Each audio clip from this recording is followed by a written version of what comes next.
One of the funniest questions I get sometimes is, how do I be an entrepreneur? Yeah, what's your answer? The friendly version? Yeah. If you have to ask. Well, I mean, yeah, it's try. It's go experiment and, go do something. If you're waiting for somebody else to tell you to be an entrepreneur, you're not one.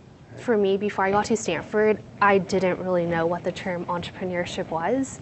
But then I found out that I had been practicing forms of entrepreneurship ever since I was young. I founded a nonprofit when I was in high school, and I displayed entrepreneurship by, I guess, innovating and changing the organizations which I led. But I didn't even know I was doing that. Any of us could be doctors, any of us could be lawyers. So, but it's the ambition to go out and apply yourself, even if it's hard for you to do so. That you have been able to scale with the hyper growth of your company. I don't think that's something that you can learn. I think very few people have that ability, and I don't think it is all straight ambition. I think there are plenty of very ambitious people, but there are just some things that you have to know, and that's a crazy learning curve. There's some environmental factors, where if you're thrown into an environment where you have the opportunity to learn very quickly, and you have to learn to be successful, your learning can be accelerated for sure at an unbelievable level.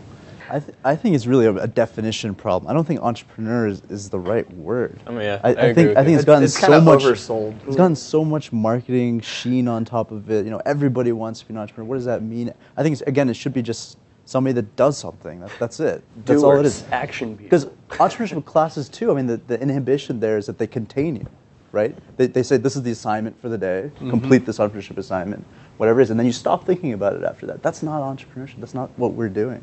And it's a passion for it, because you have to be willing to learn from it, and it becomes so much part of your life. And especially as a student entrepreneur, you can't do it if you don't like it. You're doing school, and for me at least, I do my homework, and then I love working on my company, so I do that on the side, and my work gets done because I enjoy it, and it's not like a task. Going back to the earlier days of Dell, could you talk a little bit about when you were in that hypergrowth phase, when you touched probably every piece of the business, the transition from when you now had to have people that you maybe had just met or just hired that were now kind of controlling things that you kind of abstracted away. Could you talk a bit about that transition from micromanaging and all the way to kind of just full-on scale corporate structure? And then also, were there any situations where you kind of got burned by anybody from a relationship perspective? Well, the business in its first 8 years, it grew 80% compounded. And the 6 years after that, it grew 60% compounded. So if any of you are good at math, that's a big number. You're into tens of billions of dollars when you take any number and compound it like that. So that was some serious hypergrowth there. Yeah, let me tell you. It was a lot of fun too. Yeah. I'd say within that period of time, within that 14-year period, probably 5 or 6 or 7 distinct transitions occurred in terms of the way you managed the company and how things were done. The principles that I always used and still pretty much use today were pretty simple. Kind of like, okay, what am I good at? What am I not good at? How do I get the best possible people I can to help me with the things I'm not good at? And I don't want to try to do everything by myself. Yep. Hand over the keys. Yeah, hand over the keys. But was I ever disappointed? Oh yeah, plenty of times. Yeah. When I started the business, I had a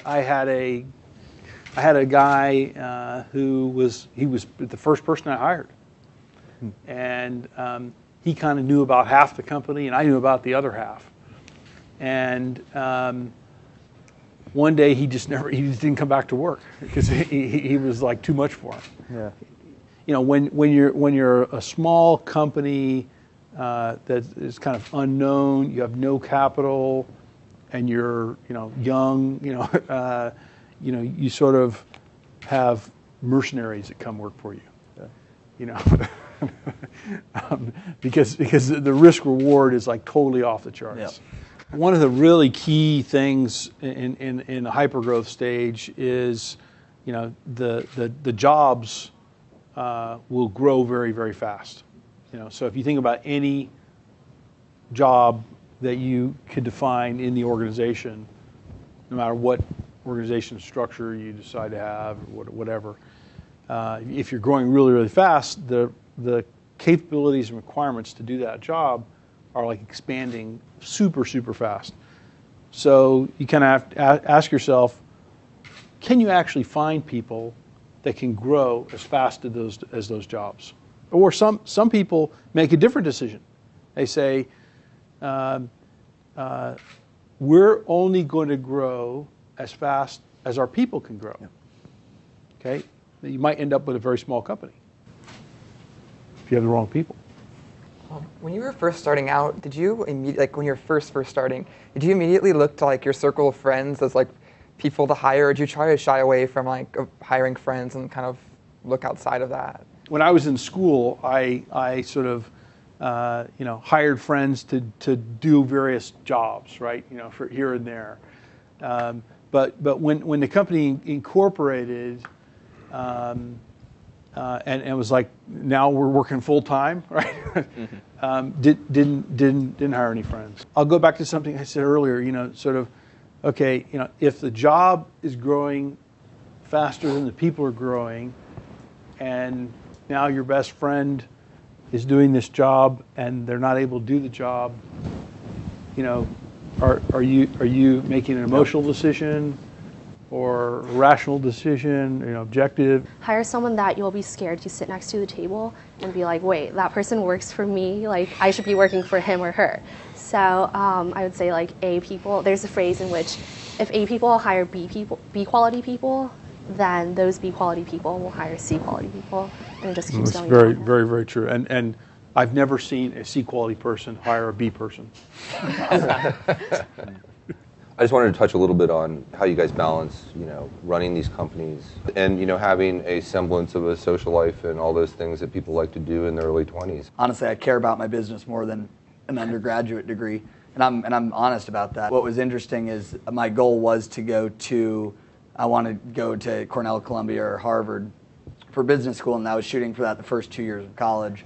And everything shifted when I started this company. I'll give you a new goal. Your goal should be to go and speak there and be younger than the students. Absolutely. What I found was that there was a diminishing return in terms of how many hours I worked in a day or a week. And after a certain number of hours, you know, my work productivity was not very high, and I wasn't very happy either. There were some people in our industry that I knew that were a fair bit older than I was that kind of didn't really have lives, right? They just worked all the time. They had no families, they had no kids, and I sort of looked at it and go, well, that's not what I want. I actually want to have a family. I want to have children. I want to have, you know, family to come home to, and so I got married and had 4 kids, and you know, and it's an important part of my life. Enjoying a lot of success or opportunity, you know, very quickly. You're sort of bombarded with people who want things from you. Okay, and you know, you know, I had to learn how to essentially protect myself from those people, right? and then figure out, well, which of these people are actually my friends and which of these people are just want something from me. And it turned out a lot of people wanted things from me. And the more successful I was, the more things people wanted. And you know, that sort of goes, some of that goes with the territory. Has it gotten better as you've gotten older, or has it stayed the same, gotten worse in terms of people coming to you, hey, I have this great idea, or hey, I need something, or like? Well, first thing you do is you get a really great assistant. Yeah, to filter. Who is fantastic at saying no. Yeah. Because you know, you could spend the rest of your life doing things that you don't really want to do, that other people want you to do. and that don't help you do the things you really want to Yeah. do. So you have to be, you have to say like no 99% of the time, and just say, what do I really, there's things you have to do. Yeah. Okay. There's things you want to do. There's things you like to do, and then there's the other 99% of the requests that come in. Right? Yeah. We had a tour of your unbelievably impressive Command center over command there. center. Yeah. Yeah. And you've been directly with the very early on the online sales, and here very early to be very responsive on that. And what do you think? I mean, as these businesses grow, how much? I mean, do they all have to worry about this, and how should they be approaching it without the money to implement, NASA over there? Well, I think you'd be crazy not to be using social media, because it's kind of the quintessential force of our time, in terms of communicating with customers and sharing information, and it's totally sort of creating kind of cataclysmic forces in the media industry, as you're probably familiar with. A little bit. And so you can really go out there and get your message across directly to lots of customers, lots of prospects, and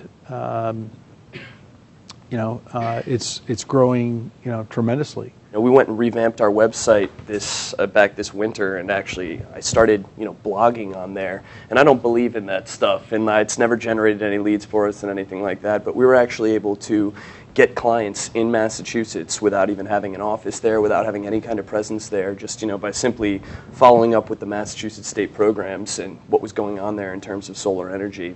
All of a sudden I started getting legitimate leads coming in from people that were actually doing research on it, and I guess that's when I realized that I couldn't actually ignore, our Twitter, posting. And well, I mean, the other thing is natural search is highly affected by the depth of content, and so if you have deep content on your site, which comes from all sorts of places, could come from blogs, could come from conversations with customers, feeds, etc. That's going to help your natural search, which, natural search is a really powerful source of leads for almost any business.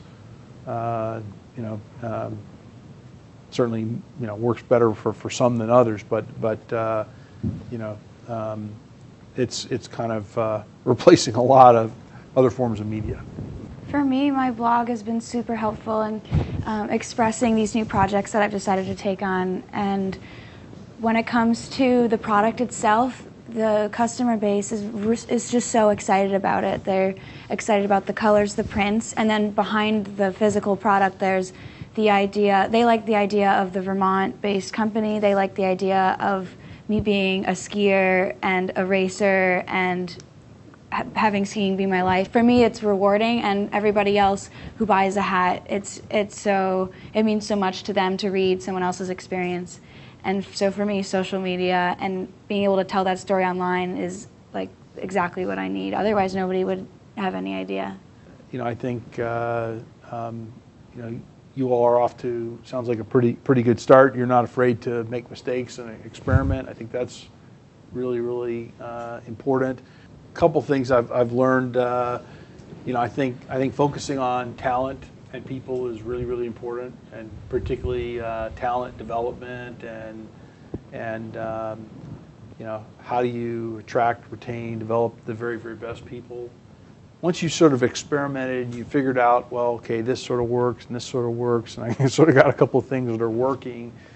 Then I think it's a good time to kind of step back from that and say, well, okay, what could this become in 3 years or 5 years, if we were really, really successful? And then you can kind of work back from that and say, well, how would you go make that happen?